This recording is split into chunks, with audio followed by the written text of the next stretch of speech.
Alrighty. Hi, everybody. Come on in. Grab a seat. Hello, hello. My name is Amanda. I like to be loud, so I think I'll project just fine to the back of the room. But if you have any trouble hearing me, let me know. I also speak very fast. I do have a lot of ground to cover. I have 50 some slides, so we're gonna zip through this really quick. And I do like to be a little encouraging of people raising hands and so forth. But you gotta hold your questions to the end because I got too much stuff to talk about. You might notice the title of this on the program is about refactoring the multiplayer game. I'm going to talk about the refactoring in the second half of the talk. I'm also going to talk a little bit about the history of, from my perspective, MUD, MUSH, MUCK, MU. We're also going to talk a little bit about storytelling in online spaces and the evolution of that over many years. And there's all kinds of stuff tangled up with that, so I better get started. So my name's Amanda. I work in big tech. This talk is not about that. I have worked at Amazon and Microsoft, and I currently work at Twilio, which is fun. I like working there.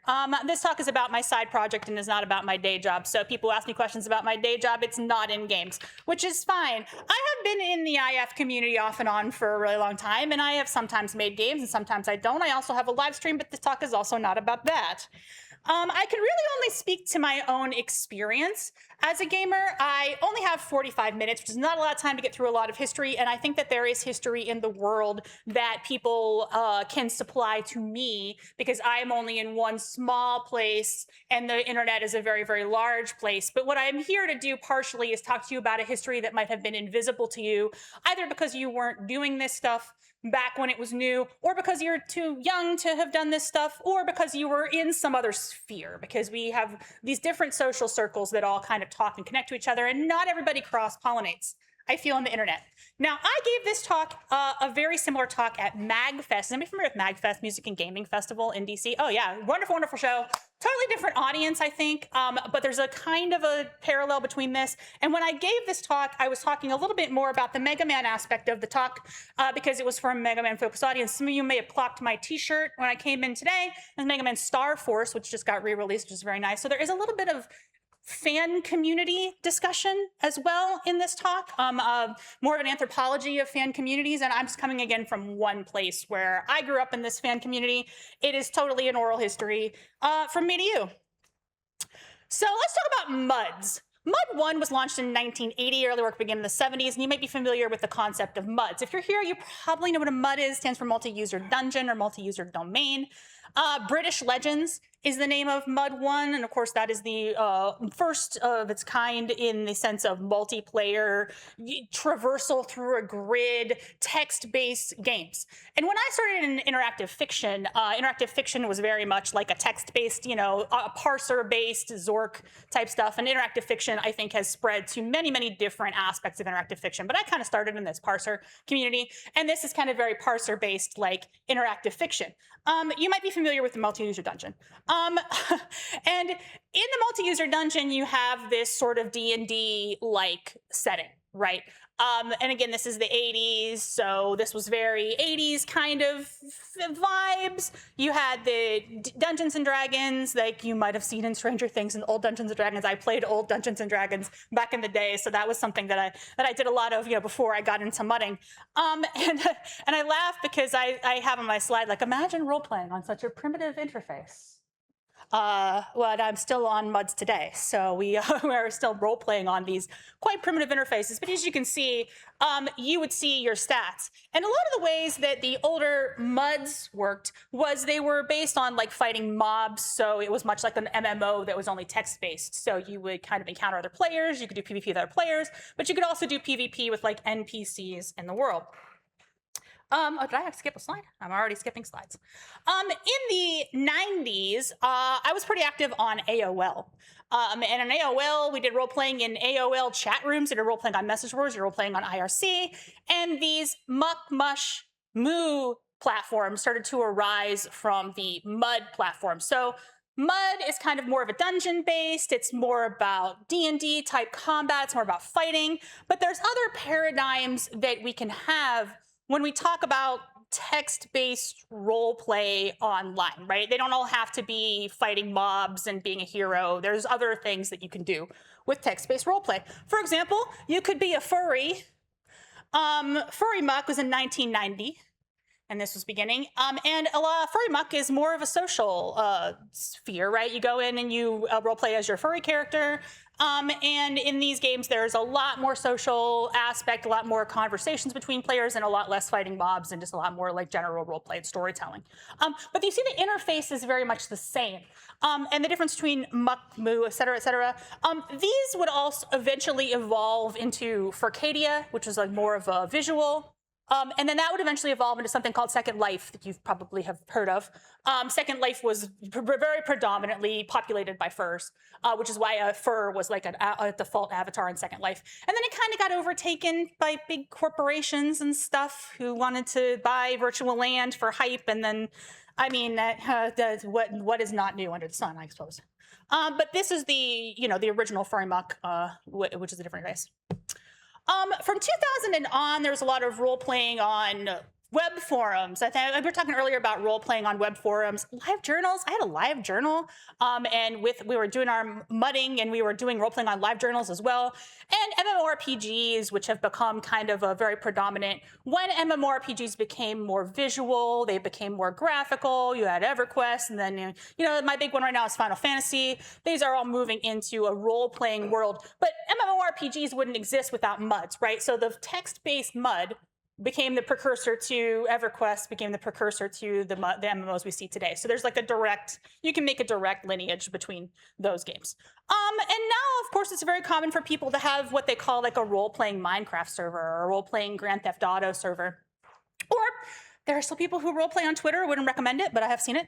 And Tumblr blogs. Tumblr blogs are used for role-playing as well. So what I mean to show is that even though I'm focused on MUDs and mucks, and I will go back to that topic, the wanting to pretend to be a little guy online thing is pretty huge.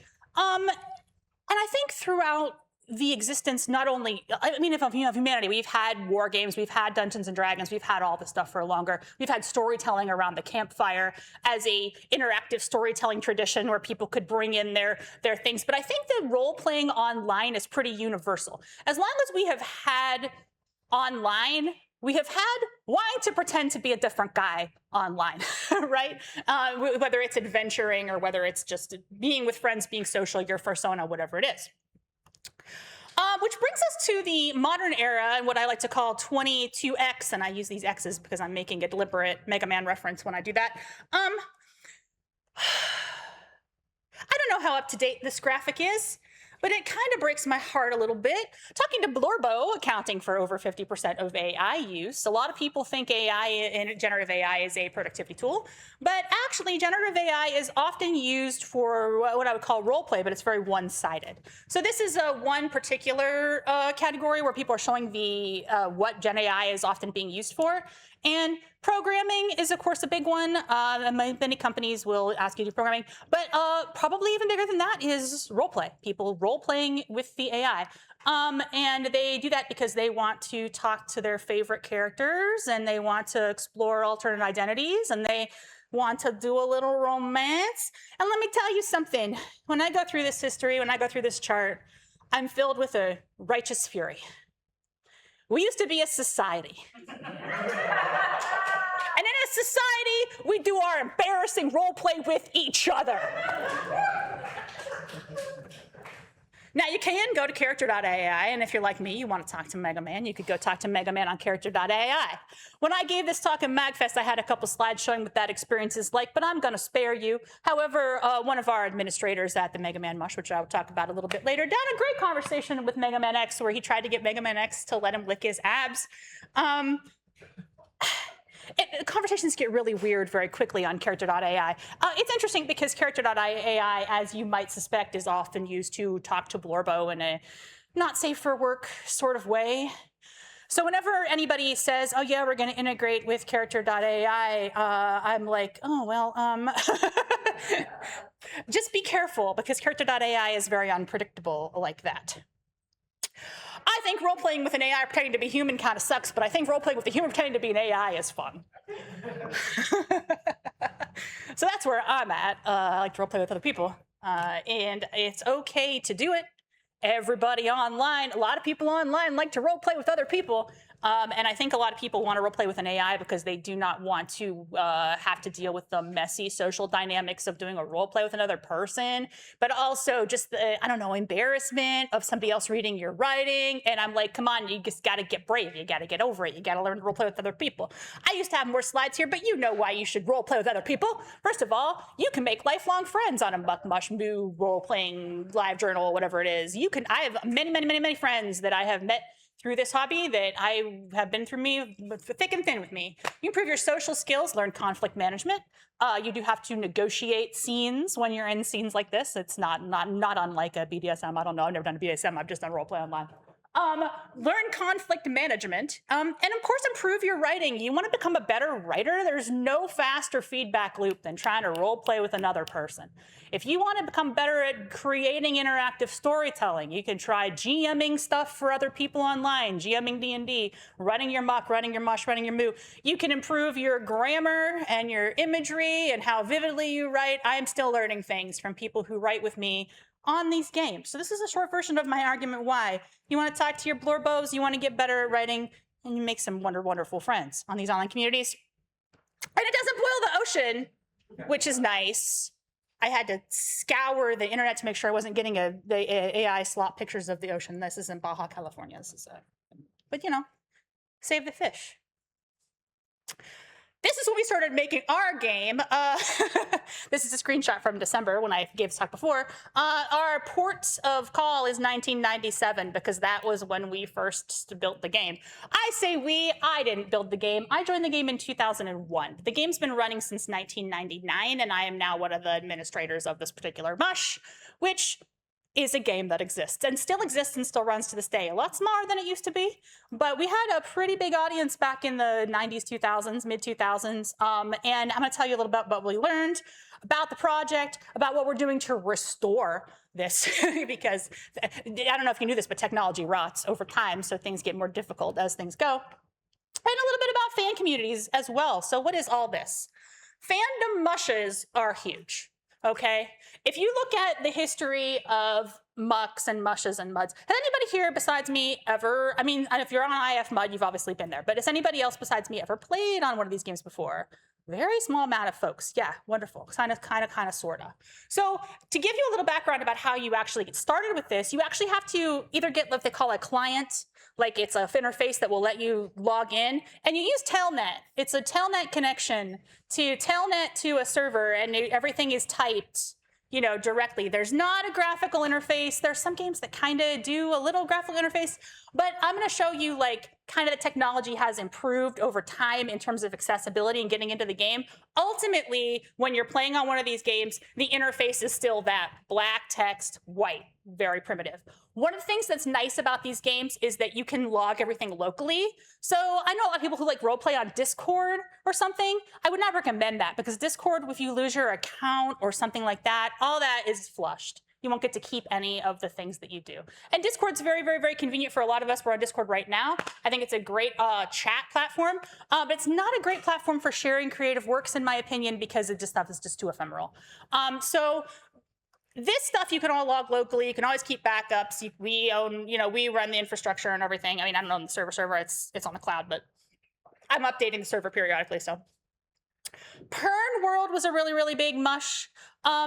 Another interesting thing that you'll find out about role-playing MUSHes in particular is that they're very female-driven. A lot of these things are fanfic communities, and fanfic communities tend to be run by women. You know, not always, certainly. We had mostly men that started the Mega Man MUSH because it was more male-oriented. But for example, Pern is, you know, Anne McCaffrey's Dragons of Pern was a huge game, you know, when it first started out and was running.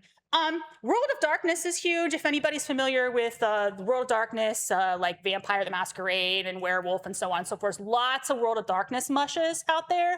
And again, they usually use the MUSH format for those particular games. Our administrator from M3, which is what we call Mega Man, started on a game called Dark Metal, which is another World of Darkness game. Marvel, they also call those capes games. Those are quite common and popular. And I'm going to shout out here to Transformers 2K5, which is a very interesting artifact, also still running game. And this was one of the first mushes that I became aware of when I started getting into the idea of fandom mushes. This is Transformers games. And Mega Man Mush ended up being an offshoot of Transformers games, and it borrowed a lot of the code from Transformers games. And what you're going to learn about these communities is there's a lot of cross-pollination. So someone will build a combat system, for example, that happens to run on Transformers, and then they'll say, well, how can I translate that into smaller scale robots that do other things? And we just keep stacking different ideas on top of those things. So it's a very iterative process creating these text-based games. There's lots of role-play enforced MUDs out there. MUDs have less social, more combat-oriented for the most part. There tends to be a reputation that a mush is extremely social, but in a lot of the situations where I've been on mushes, they have had combat systems. They just don't have it against mobs. It's all PvP. Player versus player, in other words. Whereas in some of these RP enforced MUDs, the combat system is a lot about killing mobs and going out and getting treasure, much like you would in an MMORPG of today. I don't play on any of these, so I just grabbed some at random, but they're kind of interesting if you want to dig in. Heroes of the Lance is a Dragon Lance focused game, or at least it was Dragon Lance, and I think it kind of got a little bit different as it moved on. The Wheel of Time MUD is supposedly like semi-authorized. Like, but before Robert Jordan passed, he was like, I'm cool with you guys doing this. Obviously, I'm running in a fan community. Capcom is like chill about fan communities most of the time, so we haven't gotten any static for all the times we've been up and running, but, you know, people find out about things and they're saying, yeah, it's fine. There's got a lot of assortment of games out there. There's also adult-oriented mush, as you might imagine. This is the screenshot of the intro to Shangri-La. Shangri-La is an adult-oriented role-playing site. That's all I really need to say. I think you know what that means. So M3 was a 2K5 offshoot. I wasn't a player in the earliest days of Mega Man Mush. I started in 2000. It went live in the 90s. I was playing a different Transformers game, and I happened on this game because I kind of liked the nostalgia of the theme. You might think that's crazy because that was 20 years ago. How was that already nostalgia? I just lost my slides. Sorry. Oh gosh. But I'll keep chatting about it. Oh. No, I don't know what happened there. All right, it's all good. We've lost Wi-Fi for a second. Yeah, it cuts out every like 4 hours, I guess. Oh my goodness. Yeah. All right, am I back? Let me see. Let me just make sure. Yeah, we're looking at my okay, slides. cool. Okay. Let me move this over here. Oh, sorry. That's okay. Everybody's Spoiler. reading my silly notes. Okay. No, it's okay. And then put I'll that make back it on the screen. full screen. There we go. All right. Thank you so much. Sorry about that. No.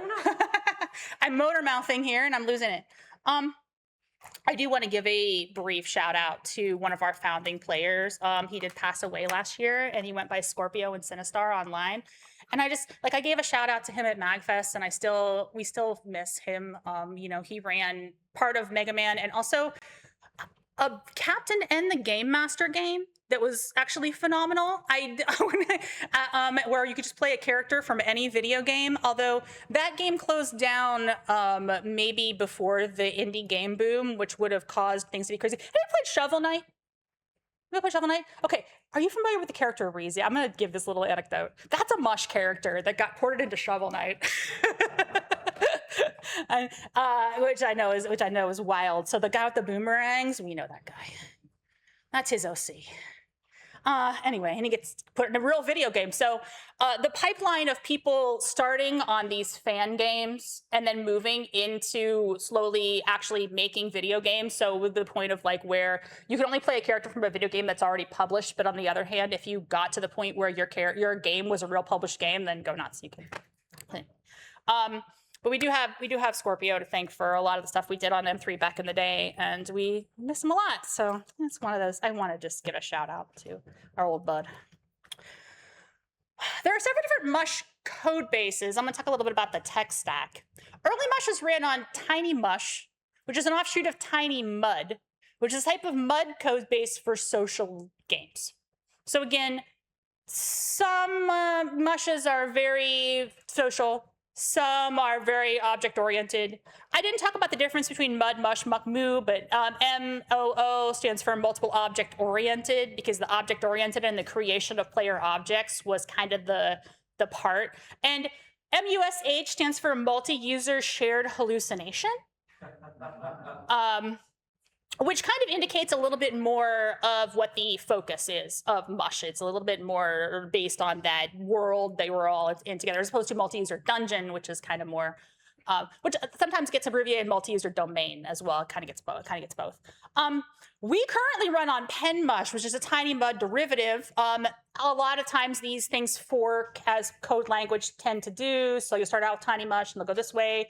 PenMush is named partially for the University of Pennsylvania, where it was developed. But it was written also based on the concept of PernMush. So there's a little bit of Pen kind of, and again, female developer on that particular code base.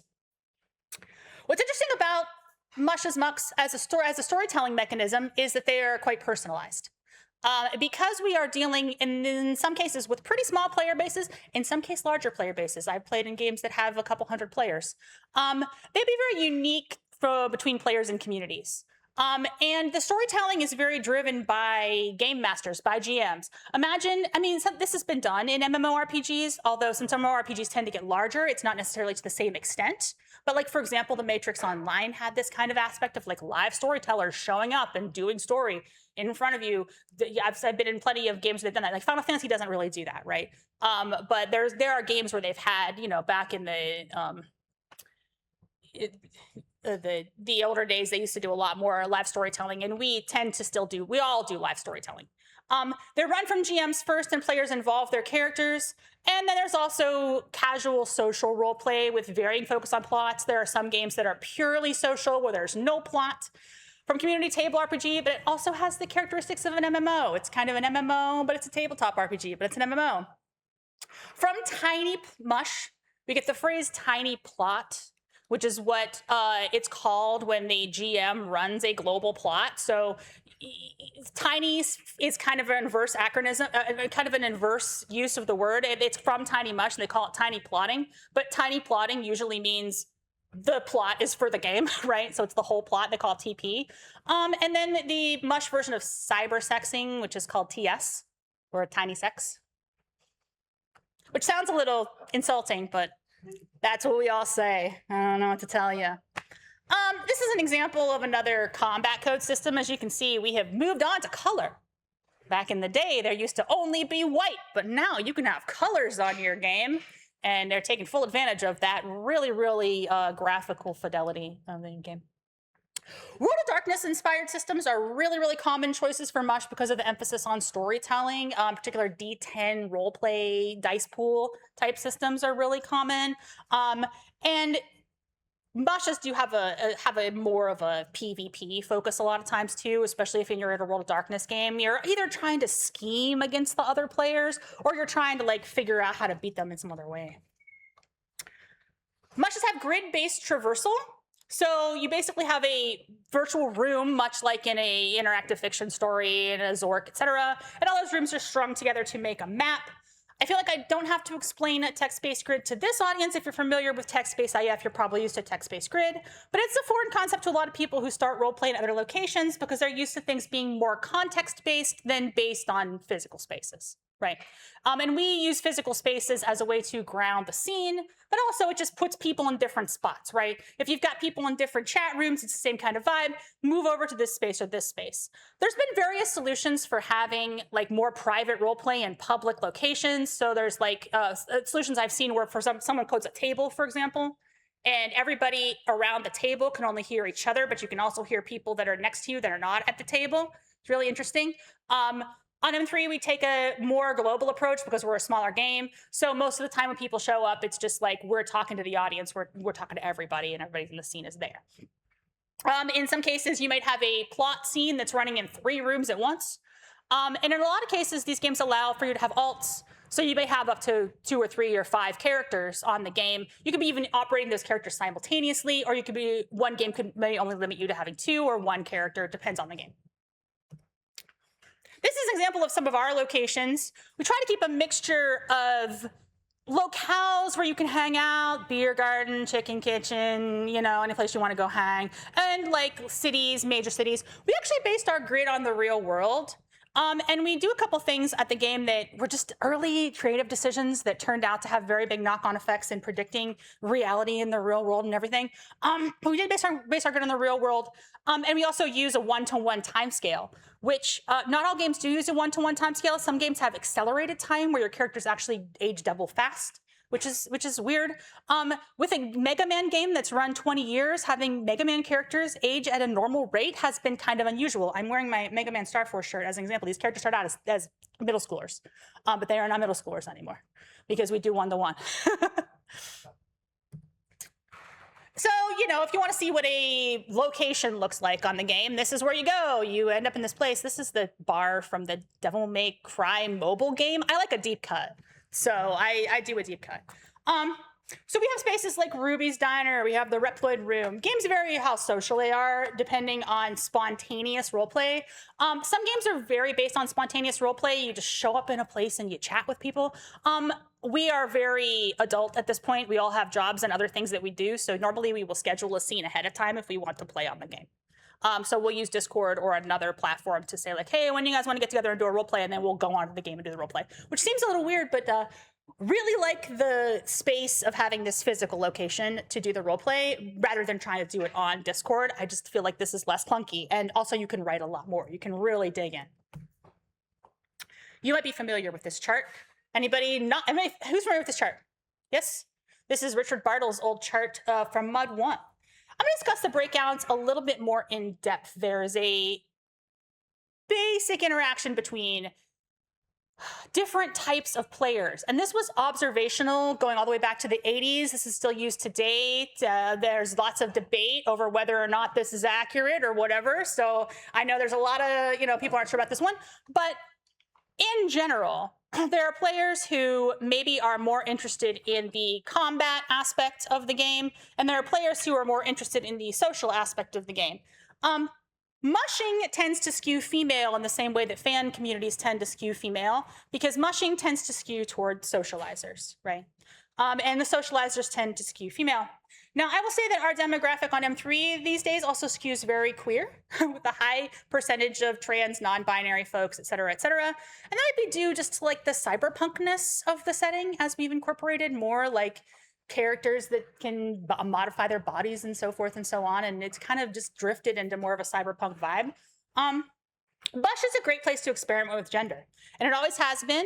The days of Lambda Mu had a bunch of different pronouns that you could use. You didn't have to set ordinary pronouns. If anybody ever tells you that neo-pronouns are brand new and nobody ever did that before, you can look at the list of pronouns on MUSHes that go all the way back to the 90s, and they're all over the place. You got Fay Fair, you got Giger, you got they, them. I played a multiple personality character that went by we, us. Those are all available on MUSHes. You can just set your character as that and go nuts. And we have a lot of non-binary and other characters. This is a larger MUSH that I was on for a little while. I don't take any credit for this graphic. This is from the ARX game, which has now been shut down, although they are rebooting it, much like we're rebooting our game. And that had about 400 some active players. So characters were allowed, people were allowed to have multiple characters. So this is what a larger game kind of looks like, and this was like a larger fantasy game. So there are like larger games that build on this. Here's some lessons I've learned, and again, I do have a lot. We're at 30 minutes, so I'm good. Early on in our game, the founders made a creative decision that Mega Man and Mega Man X are the same character. This is very inside baseball if you're a Mega Man fan, but this did have knock-on effects because we kept adding Mega Man games. When we started making this, there was only 2 Mega Man series in the world. There was Mega Man and there was Mega Man X. But they kept adding guys named Mega Man, they kept adding different games, and they kept adding characters. We felt that it was a good idea to try to adapt as many of these as we could to varying skills and results. I think... and I'm going to go into it slightly, a little bit here. You learn so much from being in a fan community that tries to adapt existing properties interactively with other people giving you feedback that you will not learn anywhere else. And we've made every mistake you could possibly make about how to adapt a property for another medium. We've done it, we've tried it, we fucked it up, or we did a really good job. We did a pretty good job with Mega Man. We did a pretty good job with Command Mission. I was in charge of that. So if you did the Mega Man RPG, I did that integration of the game. And did a less good job with Mega Man Legends. We're kind of revising our approach to how we integrated that. Mega Man Star Force is what I've got on my shirt today. That we had a really good time integrating those characters. They're very, very fun characters.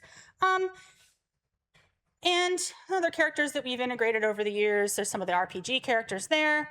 And then we did a less good job with Mega Man Zero. So it's one of the things that, again, we're trying to get a little bit more improved on. Hollywood always makes the same mistake that we made, which is, maybe a future slide, we'll do a little better job showing this, but I'll go to it another way. Which, you have to integrate a property or to adapt a property, at least from a place of respect. I don't think adaptations necessarily have to be one-to-one, but if your goal in adapting or integrating a property into a licensed thing, or if you're trying to adapt a comic book to the movies, or you're trying to adapt a book to theater or whatever, you have to do it with respect as opposed to, I'm going to try and fix what's broken about this thing. 90% of the time, trying to fix what's broken about the thing won't work. Sometimes it works, but for the most part, I feel you're better off doing it with as much respect as possible. We just decided to go ahead and integrate Resident Evil. It was a Halloween game, and then we thought, well, those characters are not going to curl up and die just because we decided it's not Halloween anymore. So we just eventually started integrating all the fucking Capcom franchises. I'm a big fan of Ghost Trick Phantom Detective. You guys see Ghost Trick on the slide. You can't tell anybody the plot of Ghost Trick Phantom Detective, but really loved integrating that. It was a lot of fun. I love those characters. They're a blast. I don't want to linger too much on this. This just kind of makes me mad. We did add Devil May Cry a couple years ago. I really, really enjoy this franchise. I'm a little bit upset about the Netflix adaptation of this particular series. If anybody's a fan of Devil May Cry, I think I could have done a better job. However, it's apparently doing well for Netflix, so maybe I'm crazy. But again, it's one of those situations where I feel like you have to adapt something with love and respect rather than with like, I'm going to fix that and make it my own version. I don't know. I learned a lot about how to storytell for other people when I was doing all of this stuff with mushes, right? You have to be willing to accept the rules of improv when you are doing storytelling on a game for other people. You have to be willing to accept the offers that people give you, and you have to be willing to make something personalized for your players whenever possible. If you're getting feedback that the players aren't being served, it's better to make something personalized for a player than for their character.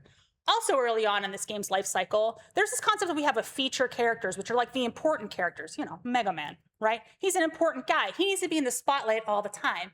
But a thing that you'll find is that you might get a really, really active and enthusiastic player on a relatively minor character. And in those situations, you want to play to the player. You don't want to necessarily play to the character. And that means that if you're doing some kind of adaptation of a story, even if it's something that's public domain, you're doing, Arthur or whatever you're doing, you want to work toward what the player wants to do, even if it goes completely off the rails from what the canon story or the fan story would actually be. You might get a player on a big character who burns out, who just lingers, they drop the ball. And in the early days, there was a requirement. Like, if you're on an important character, you have to be on the game for X amount of time. And it just burns people out. So what we discovered is, be flexible about your players, be flexible about the world you're creating. And if you are given a prompt from some player and you don't know what to do, ask yourself, what will it break if I say yes to this player? Anything? No. Usually nothing. But people are very rigid about their vision a lot of times. And if you're in an interactive medium, you have to be willing to be a little flexible. There's a concept in tabletop role-playing called railroading. And the idea is the story is in rails and only goes in one direction, and the people involved can only follow those rails. When I'm designing for interactive plot, I use what I call the underpants gnome structure. And this is one thing that I think is this is one I want to give this to you. This is my takeaway.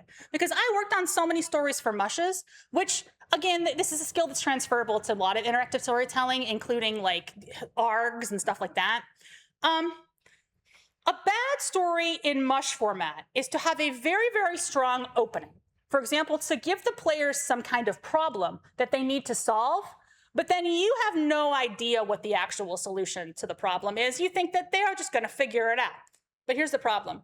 Players will figure out a solution to your problem very, very quickly. If you're running something like an ARG and you give people riddles, they're going to solve them like that. They're going to figure your stuff out really, really fast.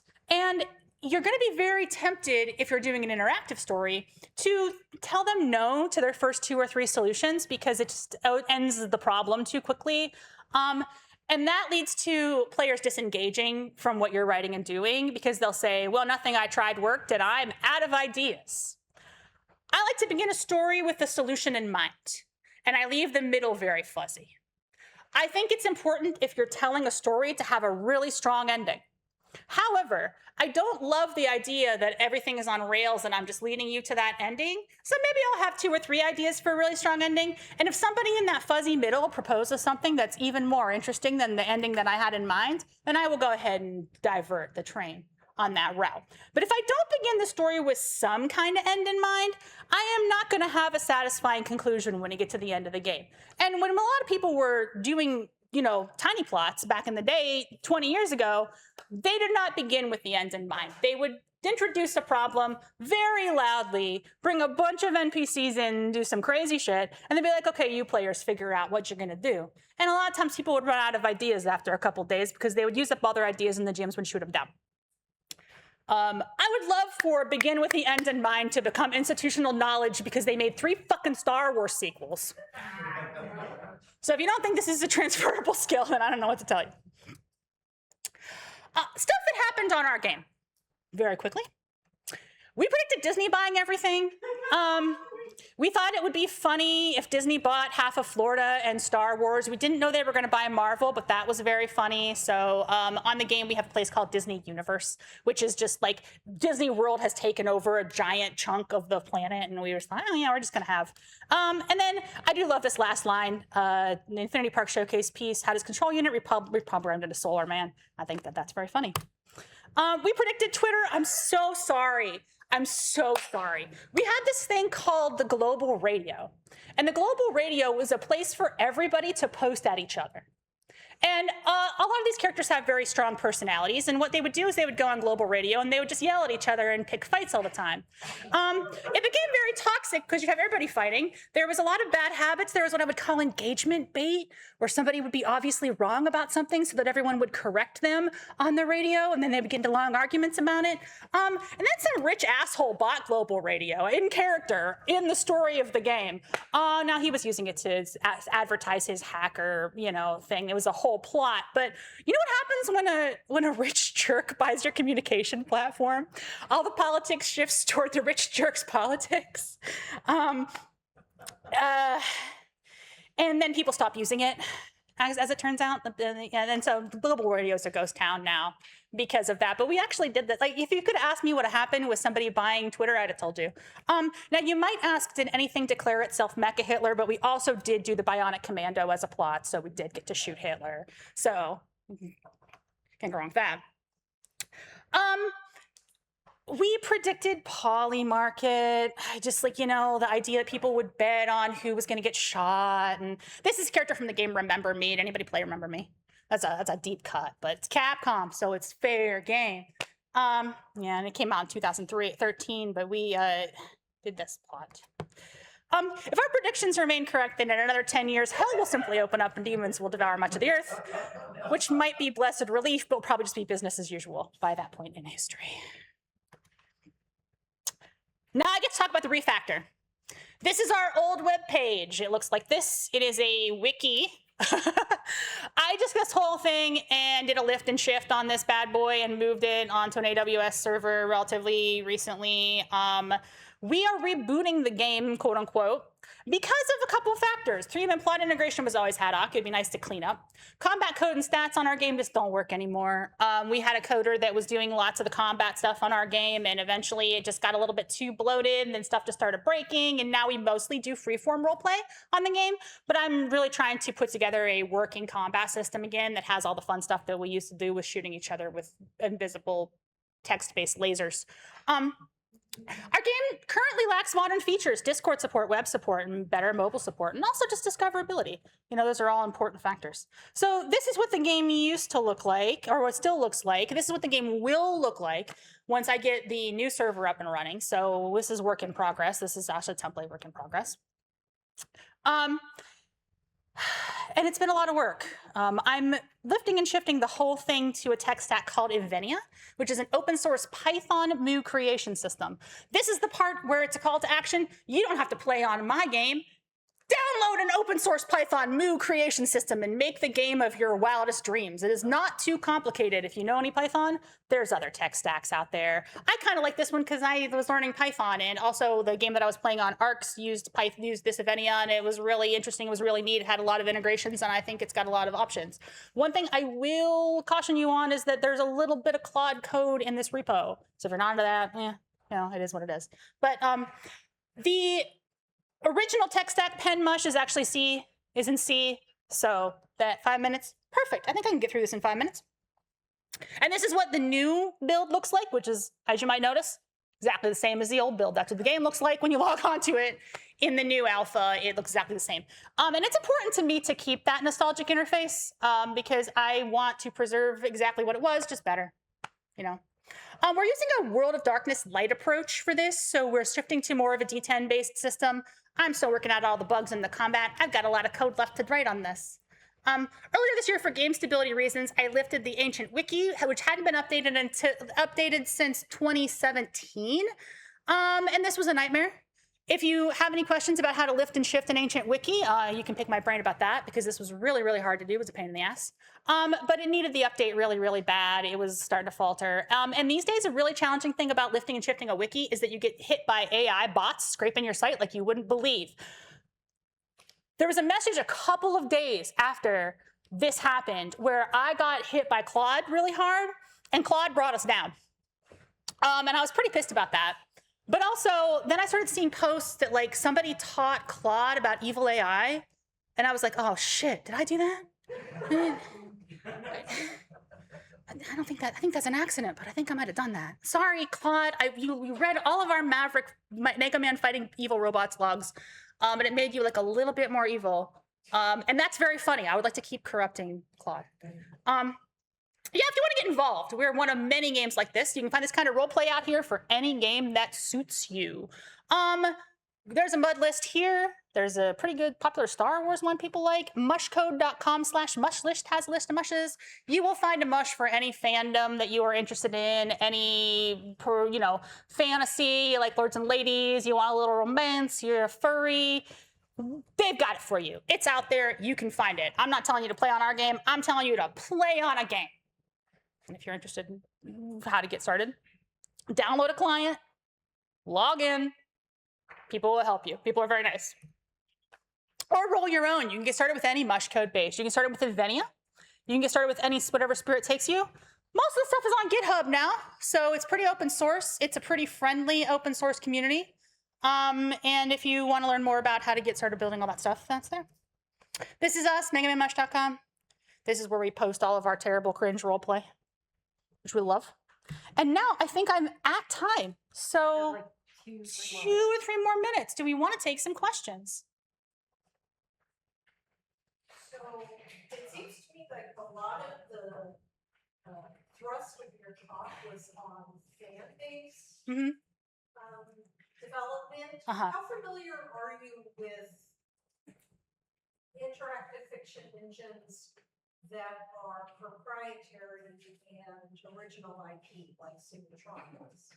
Yeah, I mean, a lot of these games are based on original IPs. It's just that I happen to come from a fan-based community. So, for example, ARCs that I was on for a number of years, that's an original IP. They've completely done that original. So, and a lot of the fantasy-based games are original IP. Now, the specific engine that you're speaking to, I'm not familiar with, no. But does that kind of answer your question? Oh, the question was, sorry for the Discord folks, a lot of my work is in the fandom space, but what about original IPs? And yeah, so there's both, I think. Other questions? I know I went really fast because there's a lot. Yeah. So, my familiarity with this is who I am, and we started off with places you could wander around, and then everyone just congregated in the lounge and chats. Does that same phenomenon happen in other labs? Like you start off role playing and everyone just chats somewhere, or? Yeah. So the question is, does it drift toward being more of a chat room and less of a role playing room? Okay. Yeah. And on our game, no. Our game is strictly devoted to role playing. If you are on the game, you are in character. We do all of our chats in Discord, sidebar in Discord. Now, back in the day before we had Discord, we have channels for out-of-character discussion. The public channel, for example, was purely for out-of-character discussion. So tons of out-of-character discussion and lounge discussion. And there's a place called the out-of-character lounge where you can sit in the out-of-character lounge and be out of character. And that was where all the out-of-character discussions would take place. One of the things that I think is really good about this style of roleplay is that there's a pretty strong division, at least in our community, between in and out of character behavior. Which is to say, a lot of us play villains. I love to play a good bad guy. I love to sink my teeth into a bad guy. And if you're playing as a bad guy in an interactive space, first of all, you got to be a certain kind of sicko. I just enjoy it. But also, you've got to know how to set really good boundaries with your players about whether their feelings get hurt. I wasn't always good at that, especially when I was first starting out, because I was kind of a bastard. But over time, I've become a gentler game master, I think, for the feedback that I get from people when they talk about, like, how you're playing a villain in the game. And, you know, you've got this little command called plus OOC, where you can drop OOC with somebody and check in with them. Hey, how you doing? What's going on? Do we need to pause here? There's something else you want to do? Safety and boundaries are just really huge on mushes. I mean, if you've seen some of the scholarship about that, you know, there's a good boundary, I think, between in and out of character. But to go back to your question, we are strictly a roleplay community. So if you're online and you're in character, then you are in character. Yeah. Okay. Thank you.